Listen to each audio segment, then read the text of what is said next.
आद्य आद्य जगत गुरु भगवान शंकराचार्य जी ने विचार करने पर जोर दिया है। वो कहते हैं अविचार कृतो बंधा, विचार नहीं किया यही बंधन है। अविचार कृतो बंधा विचारेण विलीयते। अविचार से जो बंधन हुआ है वो विचार से नष्ट हो जाता है। अब विचार की दो एक बातें करते हैं। यदि स्वप्न ना हुआ होता तो स्वप्न के सुख दुख ना होते, परंतु स्वप्न के सुख दुख होते हैं, पर जग जाने पर वह निवृत्त हो जाता है। केवल जगने से निवृत्त हो जाता है और कुछ नहीं करना पड़ता। स्वप्न में यदि मौत हुई थी तो जागने से गई। स्वप्न में यदि तुमको राज्य मिल गया था, कुछ लाभ हो गया था, तो जागे तो गया। परंतु जागने में वो हमको पता चल जाता है वो झूठा था। ये जागृत जगत नहीं रहता, ये सब कोई स्वीकार है, पर ये स्वप्नवत है, ये स्वीकार नहीं। फिर ध्यान देंगे, स्वप्न में सत्ता लगा था, हम ही को लगा वो झूठा था। यह जागृत जगत हमें सच्चा लगता है, मर जाते हैं, बिछुड़ जाते हैं, पर झूठा नहीं लगता। भगवान शंकराचार्य ने जोड़ दिया है। इसलिए ये श्लोक में कई बार बोल चुका हूं, पर दोहराता हूं, इसलिए कि उनकी मुख्य बात पर ध्यान चला जाए। पहले तो उनका ये प्रतिज्ञा वचन, श्लोकार्धेन प्रवक्ष्यामि यदुक्तम ग्रंथ कोटि भी, आधे श्लोक में मैं कहूंगा प्रतिज्ञा कर रहे हैं, आधे श्लोक में वो कहूंगा जो करोड़ों ग्रंथों में कहा गया है। पहले तो ये वाक्य विचारणीय है। करोड़ों ग्रंथों में जो कहा गया मैं आधे श्लोक में कहूंगा। तो ये आधा श्लोक तो उन्होंने प्रतिज्ञा की है, अभी कहा नहीं। आधा श्लोक क्या है? ब्रह्म सत्यम, ब्रह्म सत्य, जगत मिथ्या, और ये जो मैं है, जो देह में फंसा अनुभव करता है, जीवो ब्रह्मैव, ये जीव ब्रह्म है। इतना ही विचार करना है। वैसे तो कीर्तन दूसरा है, पर इस समय एक शब्द उसका पसंद आ गया। मन की तरंग मार लो बस हो गया भजन, इतना ही बस विचार लो बस हो गया भजन। मैं कौन हूं, आया हूं, जाऊंगा कहां, इतना बस विचार हो गया भजन, सब कुछ हो गया। मैं कौन हूं, कहां जाऊंगा। वास्तविक ऐसे तो सब जानते हैं मैं, पर यही तो विचारना है और बार बार विचारना है। और भगवान शंकराचार्य ने जोर दे के और कह दिया, आशुप्ते आमृते काले, जब तक नींद ना आए इसी का विचार किया करो। खाली मत बैठो, सोचो, बार बार सोचो। हम अभी भी विचारते रहते हैं, अभी भी विचार उठते हैं। यदि कोई दुख है, भय है, चिंता है, तो अब हम भगवान के से नहीं कहते हमारे दुख दूर करो। क्यों? ये भी ध्यान दो, कालहि कर्महि ईश्वरहि मिथ्या दोष लगा, सो परत्र दुख पावई, सिर धुनि धुनि पछताए।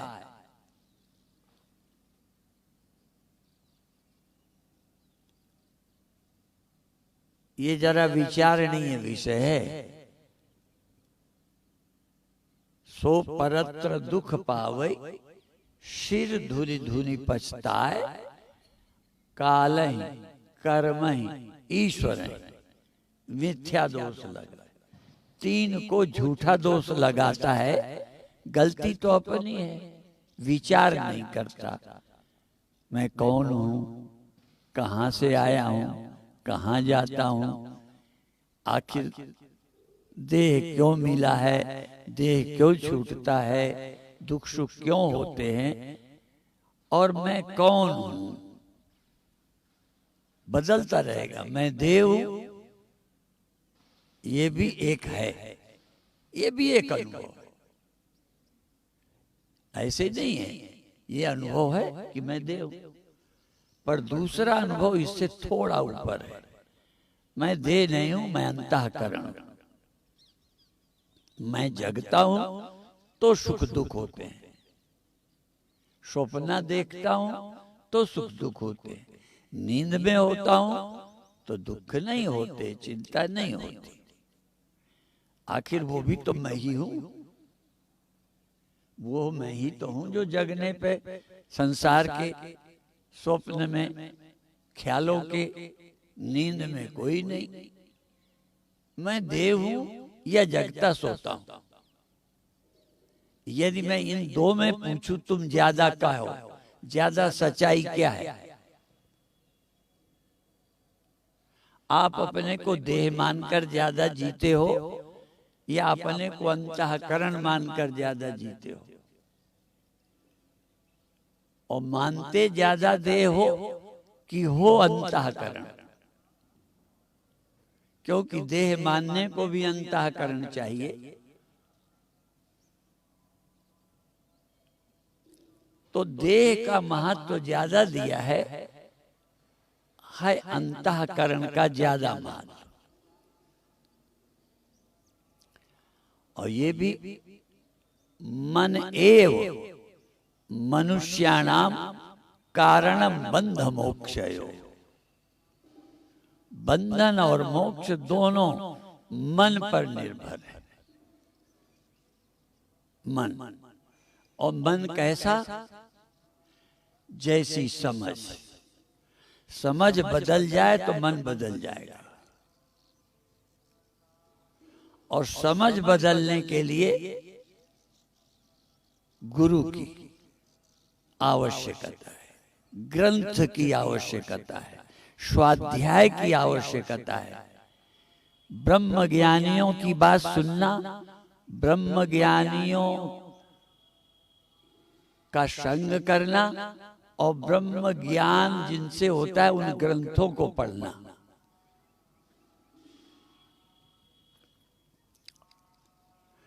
पहले कई बार मैंने ये बताया है, जो सच्ची घटना है।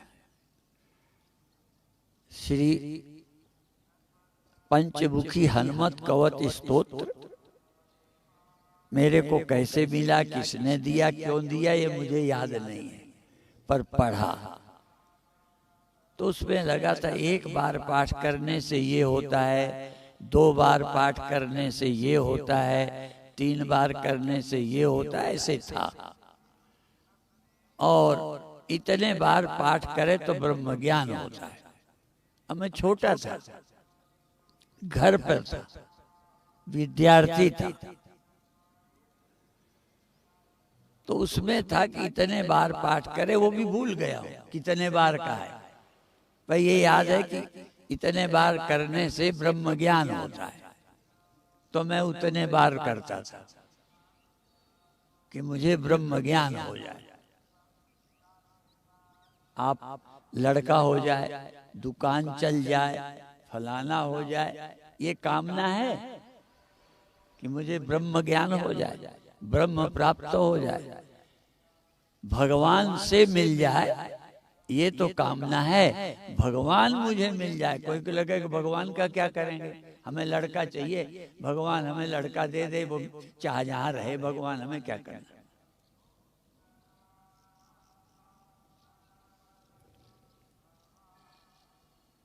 अब ये मेरा अंतःकरण शुद्ध था या अशुद्ध था मैं नहीं जानता, पर ये इच्छा की थी और वो अनुष्ठान किया, फिर गुरुदेव मिल गए, इस रास्ते पर चल पड़े। अभी भी ब्रह्म ज्ञान पक्का है कि कच्चा है, मैं अभी कुछ नहीं बताना चाहूंगा, पर इस रास्ते पर चला और समझ काफी आई। पर एक बात अभी तक पक्की नहीं होती, जितना स्वप्न मिथ्या है उतना ये जगत मिथ्या है।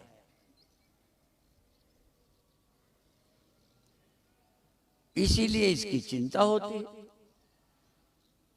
तो भगवान शंकराचार्य का ये वचन, ब्रह्म सत्यम, ब्रह्म सत्य है और आत्मा ब्रह्म है। ब्रह्म सत्य है और आप आत्मा हैं, आप सत्य हैं, आप ब्रह्म हैं। और ये भी लोगों को लगता होगा ये हम समझ गए, मैं भी उसी लाइन पे खड़ा हूं। मैं थोड़ा तुमसे अलग बैठा हूं, मैं बोल लेता हूं, तुम इतना बोल नहीं पाते। पर दुख चिंता का नाश तभी होगा जब जगत मिथ्या लगेगा।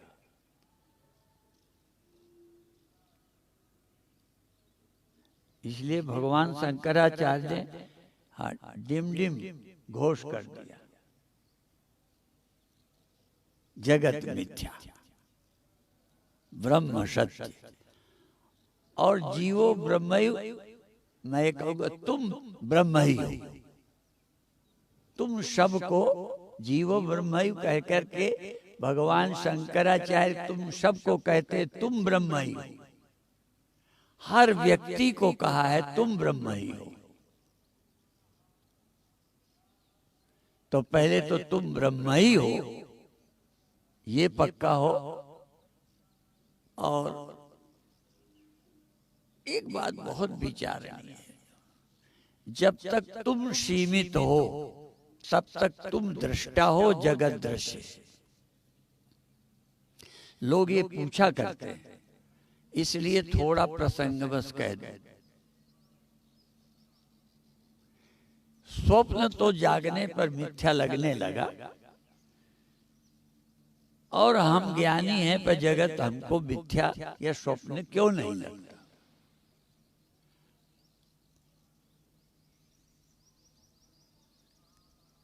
तो मैं बता दूं क्यों नहीं लगता। तुम अपने को ब्रह्म नहीं लगते,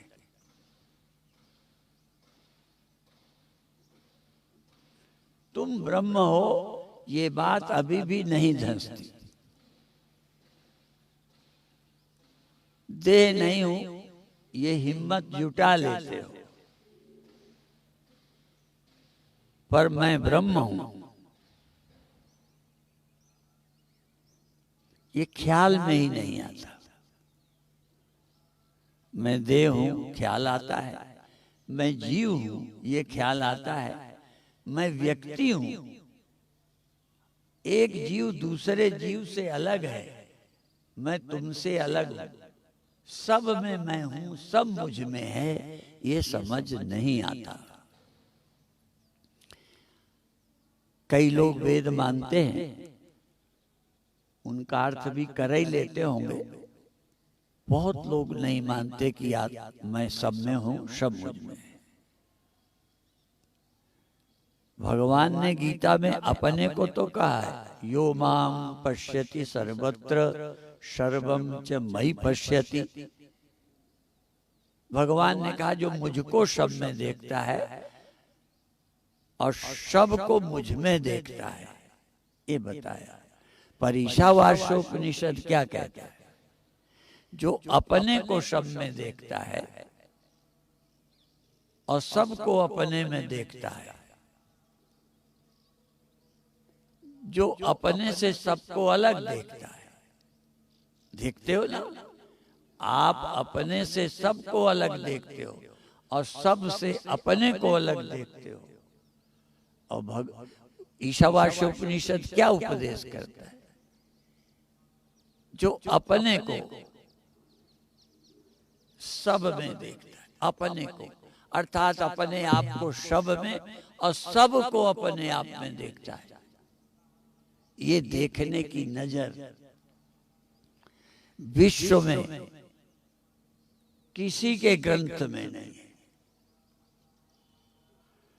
और यदि किसी के ग्रंथ में मिलेगी तो उपनिषदों का ऋणी होगा।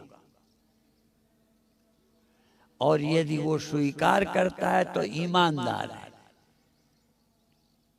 और यदि उपनिषदों की ही बात ये नहीं स्वीकार करता कि हमने वहां से लिए, इसलिए कोई किसी पुस्तक से लेता है तो अपनी पुस्तक में लेता है, मैंने ये फला जगह से लिया है, ये ईमानदारी की बात है।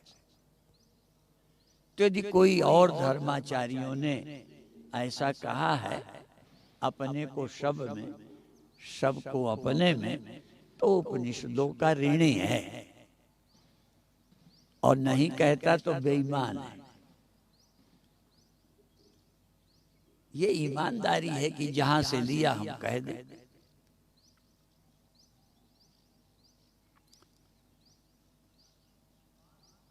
अब आप अपने को सब में जब देखेंगे, ये जरा और देखो कैसे सब उलट जाता है।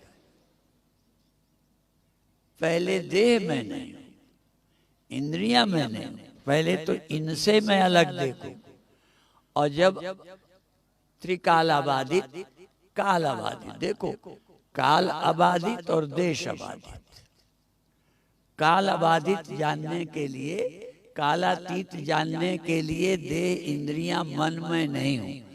अब तो इससे क्या होगा? काल से अबाधित सत्य, लेकिन मैं देश से बाधित नहीं हूं।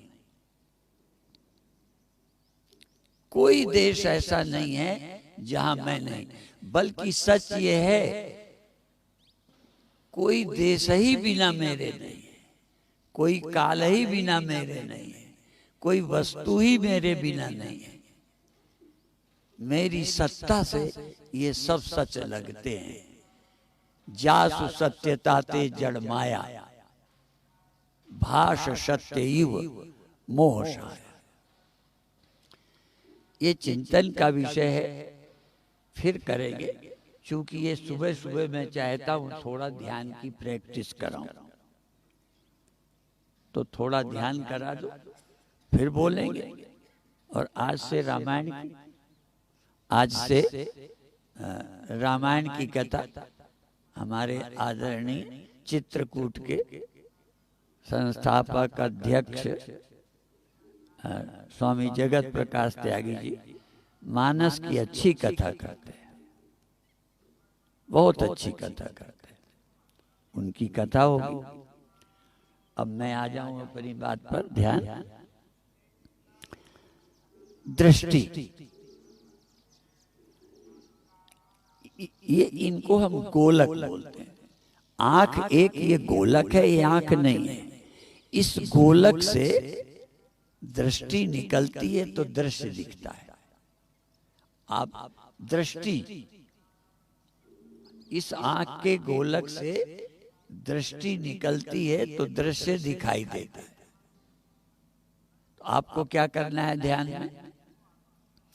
चाहे आंख बंद करके चाहे खुली, आप दृष्टि को परखो। अभी आपकी दृष्टि समझो मेरी तरफ है, तो मैं दिखाई दे रहा हूं। यदि आपकी दृष्टि किसी और तरफ होगी तो मैं नहीं दिखूंगा, दूसरा दिख जाएगा। तो आप अभी दृश्य देखते हो, मैं चाहता हूं कि आप दृष्टि को देखो। सूत्र है दृष्टि। और क्या करो, आंख बंद कर दो। जो दृष्टि खुली करके आप देख रहे थे, अब आप आंख बंद कर ली है। ये गोलक है, दृष्टि अभी भी है, आंख के अंदर दृष्टि है। उस दृष्टि को देखो कहाँ है। तो धीरे धीरे दृष्टि को स्थिर कर लो। दृश्य की जरूरत नहीं, आंख के गोलक में ही आप दृष्टि को ठहरा लो। दृष्टि से कहो दृश्य की जरूरत नहीं, मुझे दृश्य नहीं देखना। इसके लिए उदाहरण मैंने बहुत बार दिया कि रोज लोग रात को जब टार्च जलाते हैं तो रोशनी में कुछ देखते हैं, देखने के लिए रोशनी पैदा करते हैं। आप जरा बेकार टार्च जलाओ, देखना कुछ नहीं, सिर्फ रोशनी ही जलाते रहे, रोशनी बनी रहे, हमें देखना कुछ नहीं। अब आप अंदर संकल्प करो कि मेरी दृष्टि है और मेरी दृष्टि ठहर गई, मुझे दृश्य की जरूरत नहीं है, मुझे दृश्य नहीं चाहिए, मैं दृष्टि को जगाए रखूंगा। एक श्लोक बोलता हूं, दृष्टि स्थिता यस्य विनैव दृश्यात्। दृष्टि जिसकी बिना दृश्य के ठहर जाए, ठहरा सके, वो योगी है। योगी की परिभाषाएं बहुत हैं, इस योग में यही है।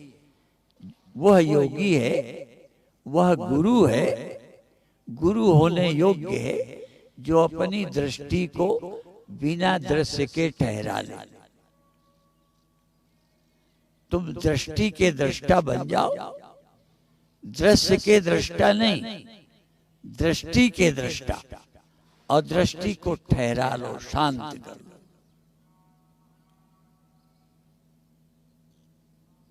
ये एक सिद्धांत है। अब आप दृष्टि को भी छोड़ दो, आप अपने मन पर आ जाओ। अब आप अपने मन को 1 मिनट देह में ठहरा लो। मन को आंख में, कान में, सिर में, हृदय में, मूलाधार में, स्वादिष्ठान में, आज्ञा चक्र में, विशुद्ध चक्र में, या शरीर के किसी भाग में आप अपने मन को ले जाओ और धीरे से मन के दृष्टा बन जाओ। देह के नहीं, किसी चक्र के नहीं, किसी इंद्रिय के नहीं, आप मन के दृष्टा बन जाओ। मन को ढूंढने के लिए विधि है कि मन को पहले कहीं ले जाओ, आंख में, कान में, नाक में, गले में, छाती में, नाभि में, श्वास में, कहीं ले जाओ और तुरंत क्या करो, मुझे किसी जगह मन को नहीं लेना। मन को बिना अवलंब के, सिर्फ मन को ही जाना। मन को ठहरा लो बिना अवलंब के। दृष्टि जिसकी बिना दृश्य के ठहर जाए, मन जिसका बिना अवलंब के रुक जाए। अवलंब नहीं, किसी चक्र का अवलंब नहीं, किसी इंद्रिय का अवलंब नहीं, किसी मंत्र का अवलंब नहीं, किसी दृश्य का अवलंब नहीं। फिर मन को ही जानो और मन को ही ठहरा लो।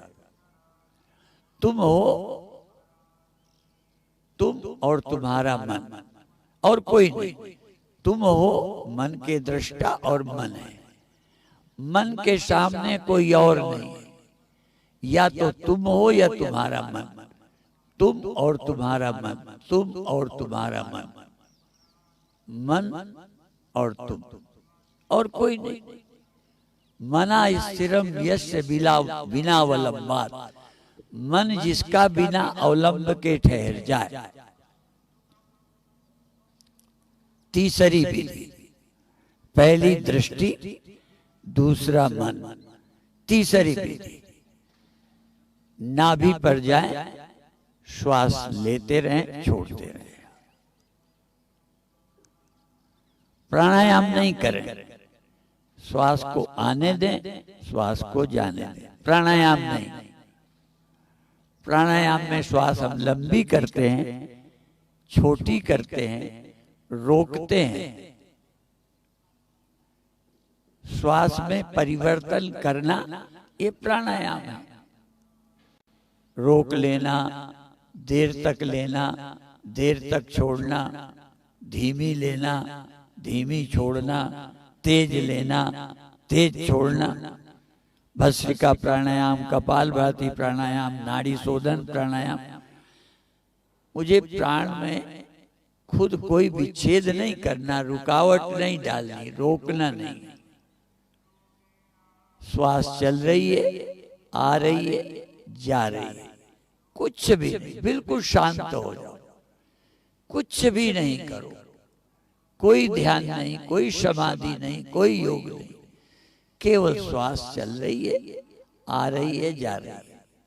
अब आप इतना अनुभव करो, श्वास कब अपने आप आई और लौटी, इस आने जाने में, जाने और आने में, आने और जाने में कब रुक गई, 1-2 सेकंड को रुक गई, रोकी ना हो। यदि रोका तो वो प्राणायाम हो गया, रोका तो प्रयत्न हो गया। प्राणावरोधो बिना प्रयत्नात्, प्राण बिना प्रयत्न के रुक गया हो, बिना चाहे, वो चाहे 2 ही सेकंड को रुका हो, पर ईमानदारी की बात है तुमने रोका ना हो। श्वास आई, श्वास गई, मैंने श्वास रोकना नहीं है, होश में हूं, शांत हूं, जाग रहा हूं। उस समय की प्रतीक्षा, उस समय की जब श्वास आते जाते बिना चाहे 1 सेकंड को रुक गई, 1-2 सेकंड, बहुत रोकी नहीं। शर्त एक है, श्वास लेकर मैंने रोकी नहीं, श्वास लेकर और श्वास छोड़कर मैंने रोकी नहीं, मैंने कोई प्रयत्न नहीं किया, पर प्राण की गति में अवरोध हो गया। प्राणावरोधो बिना प्रयत्नात् सएव योगी। पूरा श्लोक, दृष्टि जिसकी बिना दृश्य के ठहर गई, मन जिसका किसी अवलंब के बिना रुक गया, और प्राण की गति बिना रोके रुक गई, सएव योगी, वह योगी है। सएव योगी, स गुरु, वो गुरु है। स सेव्य, वह सेव्य है, अर्थात आश्रय लेने लायक है। ये अवस्था आप ला सकते हो धीरे धीरे। अब आप चाहे नेत्र दृष्टि बिना दृश्य के ठहराओ, चाहे मन बिना आश्रय के ठहराओ, बिना अवलंब के, और चाहे कुंभक बिना प्रयास का हो जाने दो। समय की प्रतीक्षा करो, कोई ना कोई ये घटना घट जाएगी बिना चाहे। आपको उस दिन चमत्कार होगा, लगेगा कि हाँ ये तो बड़ा आश्चर्य हो गया। दृष्टि बिना दृश्य के, मन बिना अवलंब के, प्राण की गति का अवरोध बिना प्रयास के, समझो हम योगी हो गए, गुरु हो गए। जो पाना था लक्ष्य तक पहुंचे। इस अभ्यास को धीरे धीरे बढ़ाएंगे। आज इतना ही, और अब हम फिर भगवान शंकराचार्य का स्तोत्र सुनेंगे। इस स्तोत्र सुनने के बाद ये कार्यक्रम पूरा होगा।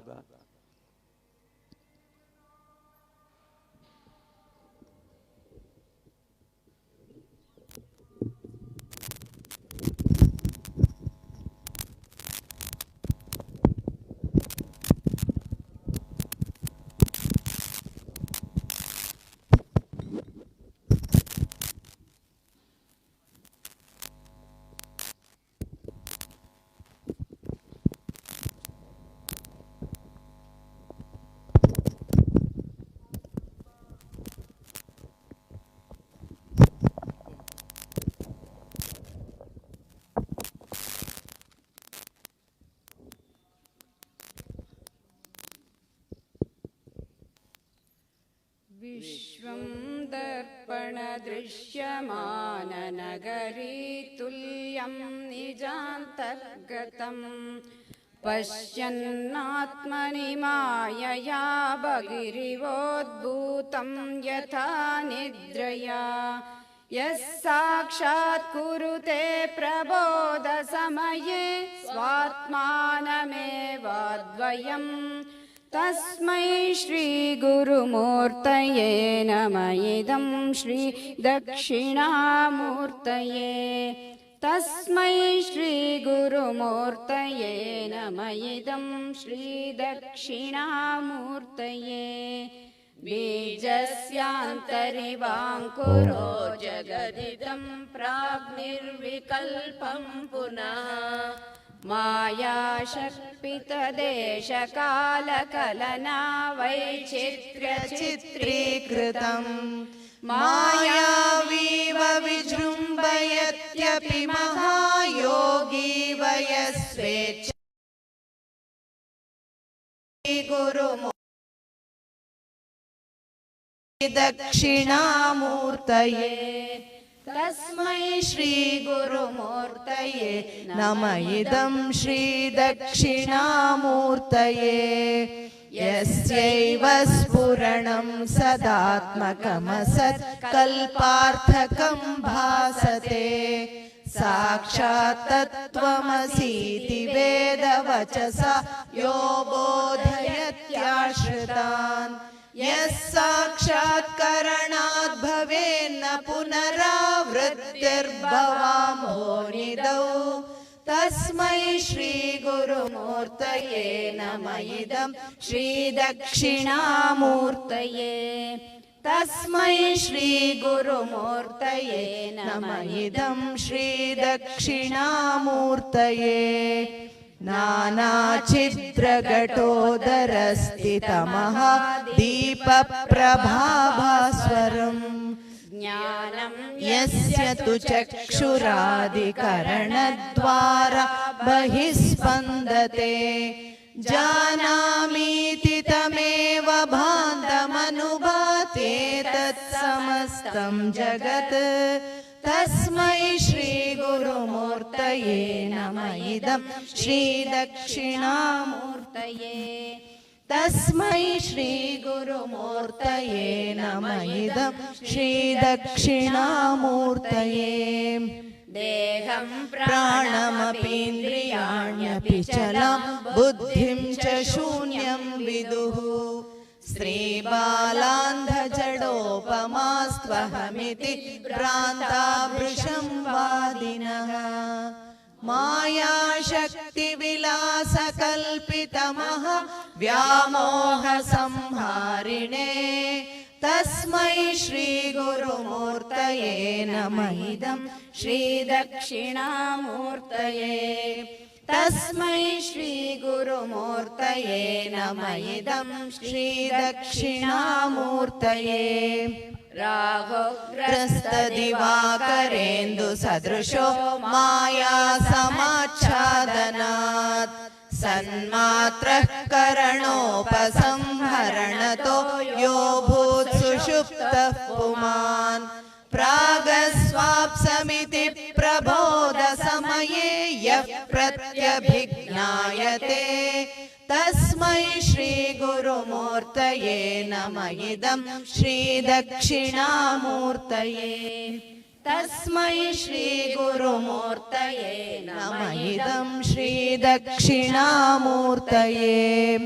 बाल्यादिष्वपि जाग्रदादिषु तथा सर्वास्वस्थास्वपि व्यावृत्तास्मनुवर्तमानमहमित्यन्तःस्फुरन्तं सदा स्वात्मानं प्रकटीकरोति भजतां यो मुद्रया भद्रया तस्मै श्रीगुरुमूर्तये नमः इदं श्रीदक्षिणामूर्तये तस्मै श्रीगुरुमूर्तये नमः इदं श्रीदक्षिणामूर्तये विश्वं पश्यति कार्यकारणतया स्वस्वामि सम्बन्धतः शिष्याचार्यतया तथैव पितृपुत्राद्यात्मना भेदतः स्वप्ने जाग्रदि वा य एष पुरुषो माया परिभ्रामितः तस्मै श्रीगुरुमूर्तये नमः इदं श्रीदक्षिणामूर्तये तस्मै श्रीगुरुमूर्तये नमः इदं श्रीदक्षिणामूर्तये घोरं भ्रांस्यनलो नीलोम्बरमहर्नाथो हिमांशुः पुमान् इत्याभाति चराचरात्मकमिदं यस्यैव मूर्त्यष्टकम् नान्यत् किञ्चन विद्यते विमृशतां यस्मात् परस्माद् विभोः तस्मै श्रीगुरुमूर्तये नमः इदं श्रीदक्षिणामूर्तये तस्मै श्रीगुरुमूर्तये नमः इदं श्रीदक्षिणामूर्तये सर्वात्मत्वमिति स्फुटीकृतमिदं यस्मादमुष्मिंस्तवे तेनास्य श्रवणार्थदर्थमननात् ध्यानाश्च सङ्कीर्तनात् सर्वात्मत्वमहाविभूतिसहितं स्यादीश्वरत्वं स्वतः सिद्ध्येत् तत्पुनरष्टदा परिणतं चैश्वर्यमव्याहतम् सिद्ध्येत् तत्पुनरष्टदा परिणतं चैश्वर्यमव्याहतम् चैश्वर्यमव्याहतम्।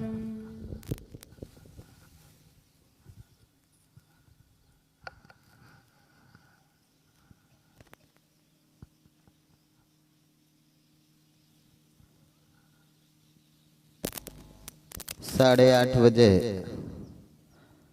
जो भी भक्तजन पतित पावनी मां गंगा से कथा के शुभारंभ पर मंगल कलश के साथ यात्रा में शामिल होना चाहते हो, ठीक 8:30 बजे सत्संग हाल में नीचे सब लोग एकत्रित होंगे। वहाँ सब लोग एक साथ मां गंगा की ओर प्रस्थान करेंगे। आज से मर्यादा पुरुषोत्तम प्रभु श्री राम के पावन जीवन चरित्र को श्रवण करते हुए हम अपने जीवन के मोक्ष का मार्ग प्रशस्त कर सकें, इस पावन संकल्प के साथ कथा व्यास अखंड परम धाम संस्था के परम अध्यक्ष महामंडलेश्वर पूज्य स्वामी जगत प्रकाश त्यागी जी महाराज, अनेक कथाकारों को हमने देखा होगा और कई दफा मैंने कथा में कहा है कि एक ही कथाकार देवी कथा भी कर लेते हैं, भागवत की कथा भी करते हैं, शिव महापुराण की भी कथा करते हैं। शायद उसमें 99% कथाकारों ने सभी ग्रंथों को संपूर्ण अध्ययन भी नहीं किया होगा, पर इन्होंने पूरे जीवन एक ही कथा की है और वो है श्री राम कथा। रामचरितमानस पर जिनका अधिकार है, जिनकी वाणी में भगवान प्रभु श्री राम के चरित्र को स्पष्ट करने का सामर्थ्य है, ऐसे पूज्यपाद महामंडलेश्वर जगत प्रकाश त्यागी जी आज से हम सब लोगों को और मानव मात्र के व्यवहार, शुचिता, पवित्रता, कल्याण का मार्ग प्रशस्त करने वाली इस पतित पावनी श्री राम कथा का हम सब श्रवण करेंगे। तो आज उस राम कथा के शुभारंभ के पहले पतित पावनी मां गंगा के पावन तट पर सब लोग जाएंगे, वहां से मंगल कलश लेकर के वापस आश्रम आएंगे। तत्पश्चात 3 बजे से 6 बजे तक प्रतिदिन श्री राम कथा का श्रवण करने का अवसर होगा।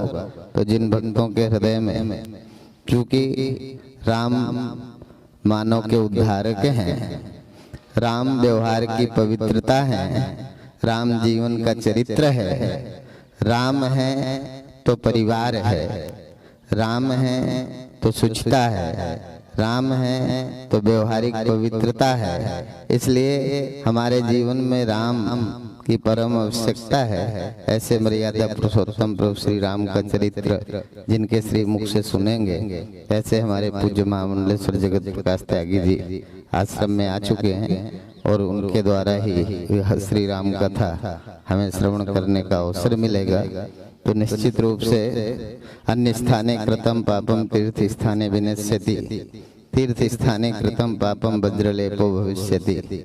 अन्य स्थान पर किया गया पाप तीर्थ स्थान पर नष्ट होता है, पर तीर्थ स्थान पर किया गया पाप वज्र के समान हमारे जीवन में लिप्त होता है।